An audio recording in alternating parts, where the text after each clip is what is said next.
What's up, you guys? Ross Sapp, managing editor of FightfulWrestling.com. Go over there, get all your wrestling news, not just reported by Fightful, but other outlets as well. We have our own stuff. We aggregate a little bit of stuff.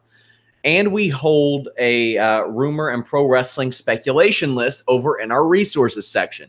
This is for things that have not been confirmed as of yet. You can kind of check track records, all that. And a pretty hot rumor dropped today when Dave Meltzer, the Wrestling Observer newsletter, noted that Ronda Rousey versus Natalya was at one time planned for WrestleMania.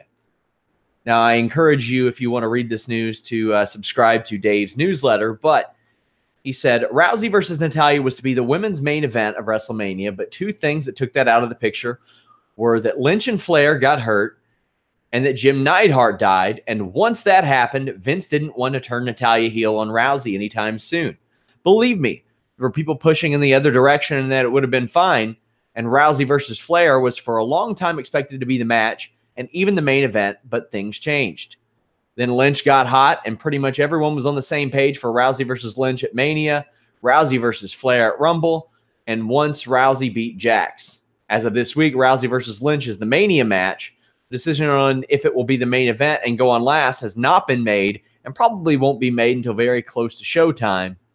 But it will be one of the most pushed matches, perhaps the most pushed. It could absolutely end up as a three-way with Flair. That's just logic for a lot of different reasons. Now, it would have made sense to lead to a Ronda Rousey-Natalya match based on the way that things were going. I had not personally heard anything in relation to Natalya being a WrestleMania headliner. Doesn't mean that it didn't happen, but certainly nothing that's come across my desk personally.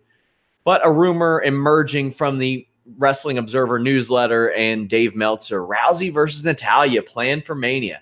How do you guys think that would have panned out? They called a pretty decent match in the ring for this week's episode of Raw, but I don't know how people would have bought that for WrestleMania. And around that time was when Becky Lynch was heating up anyway. But all of that likely, if it did come together, would have come together very quickly, but still had plenty of time to unfold as well and change. Let me know what you guys think. Leave me a thumbs up, subscribe, hit up FightfulWrestling.com. We're out.